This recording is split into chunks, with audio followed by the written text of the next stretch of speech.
Well, we continue our story, our coverage, our celebration, our momentous occasion of 140 years of the Suffolk Chamber of Commerce. You've been hearing loads and loads of interviews over the last few days. Today, we look at it from the women's side, from Suffolk business women. And when you think of the Suffolk Chamber of Commerce, you would probably think of all grey suits. It's not like that anymore. Let's talk to Michelle Pollard. Grey suit days have gone, haven't they?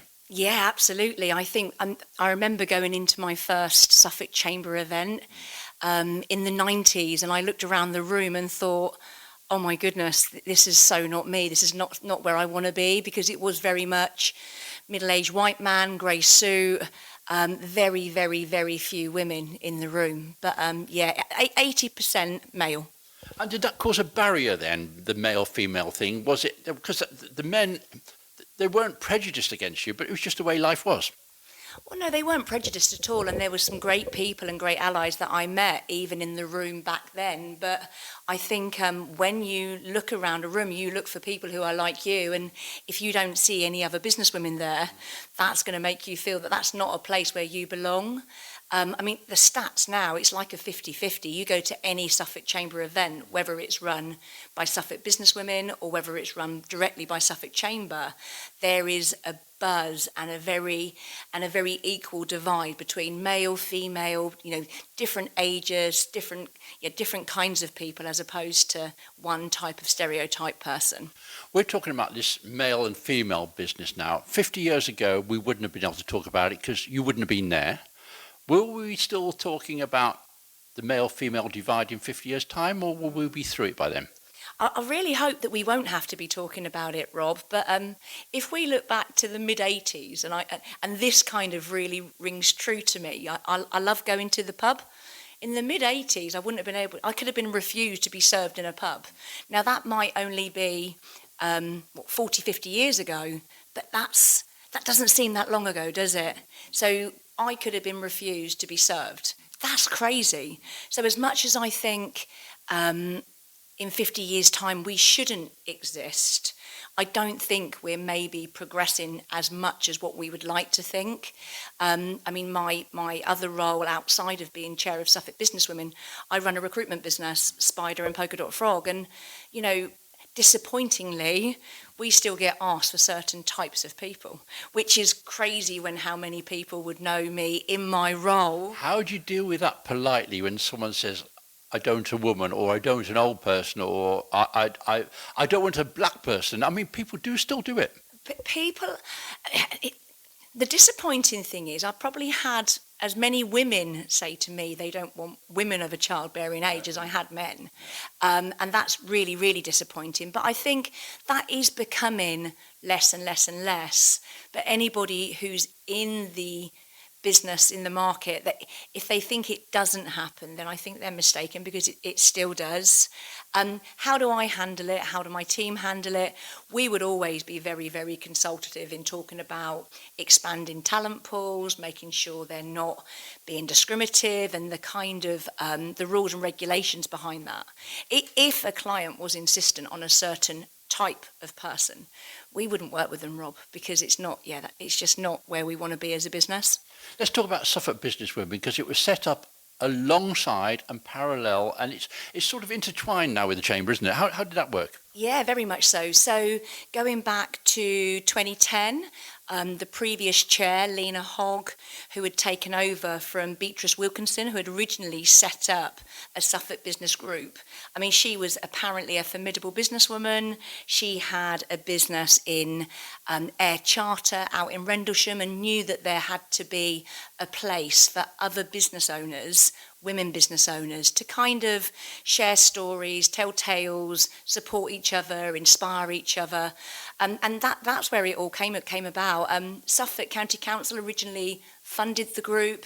They went alongside Suffolk Chamber, who took over the group. And I think when it first launched, 40, 50 people at best. Now it's got a 1,500 person foothold in the market. And the events that we run, even though I say so myself, I'm just so super proud to be involved with them.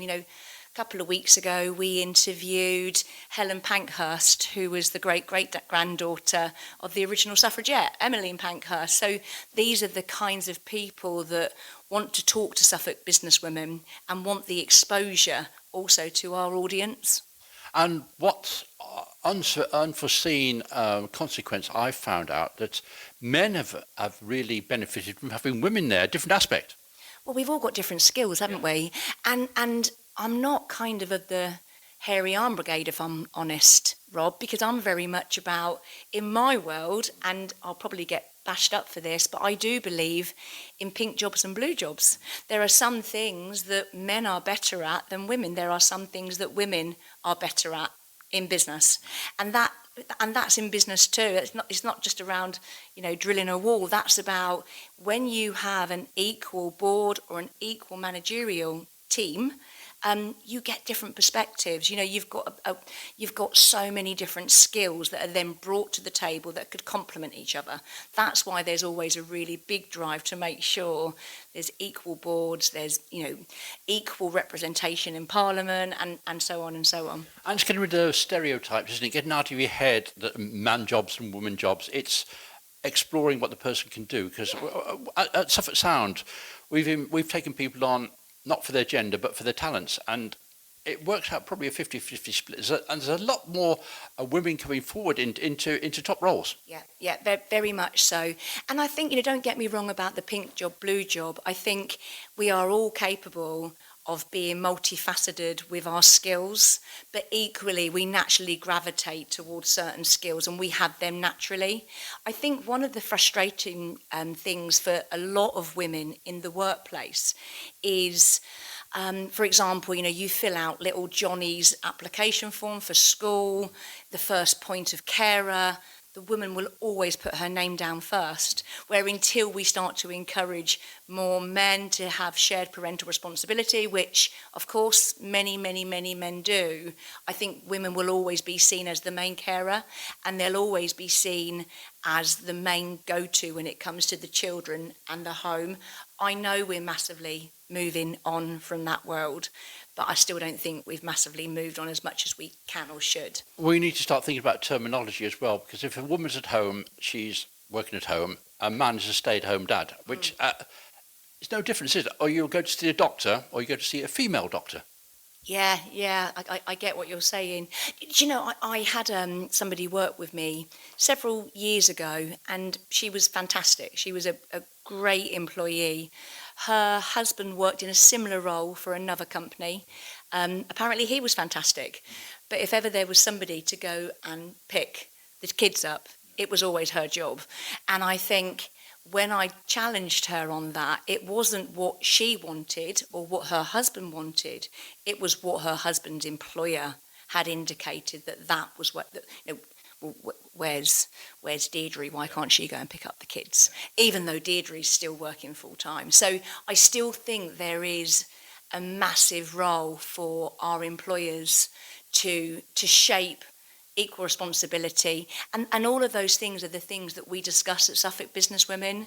And they're things where we're sharing knowledge, sharing best practice to ensure that women, we have to come out of the career ladder to have children if that's the road that women want to go down. But it's very difficult sometimes for women to then get back on the career ladder.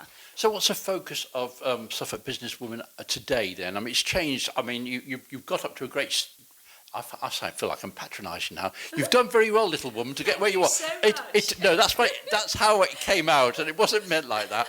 But you've gone a long way now. So what is the focus now? We want to keep growing the group. We want to see more women running businesses that actually employ people, because that's another key challenge for women in business who run businesses. So many of them don't get away from a kitchen table business or a lifestyle business because they're still being the main carer. So we want to inspire people. We want to make sure that we're mentoring, coaching. And one of our biggest driving goals is to ensure that we can signpost women who choose to go down this road into board level positions and onto board. So again, we get more equal representation across all sectors. It's very liberating, isn't it, for a woman to say, okay, leave the sink behind and move on. We've got to do that, haven't we? That's going to take another while before we do that way. And I suppose that migrates back to your original question. Will we still be having this conversation in 50 years' time? I really, really hope not, but I still think there'll be a massive amount of work to done because progress has been really slow for women, really. 100 years we've been able to vote, but it's only 100 years. It's not actually that long, is it? There's still women who probably remember not being able to vote. So I think we've still got a way to go. I think we're taking massive strides forward, but I do think that's because groups like Suffolk Businesswomen do exist. Because again, you're talking to people who have been through things that you've been through, and you're realising that you're not like this standalone woman who wants to run a business and to do well in the business, but equally still be a great parent or a great wife or a great family person. 140 years of Suffolk Chamber, and working alongside now with the women in business. I've got lost the name now. Suffolk Businesswomen. See, it's catchy. So the progress has been pretty good. I mean, you're at a good position now. Yeah, we're in a strong position. I think we would now like to also see, and we are seeing this more and more men come along to the events, because the more allies we have and the greater knowledge we can give our male counterparts, the better it will be, because so many men are still in managerial positions, and these guys really count. Their support, their views, their lift would really massively help a lot of women in business, but a lot of them don't know of the issues, and a lot of them may not understand the issues. So education is really key as well, isn't it? So we need another group, Suffolk women who want to be in business, because you're going to welcome them, aren't they? People exploring it, they can come to your group. That's where they need to be now. Absolutely. You don't have to want to run a business to come along to any of our events, or come to Suffolk Chamber to be signposted, or to ask for coaching, mentoring. All of those kind of facilities are there. So if you're wanting to kind of continue on the revolution, that's where you need to be. Revolution, that's wonderful. Michelle Pollard, thank you for your time.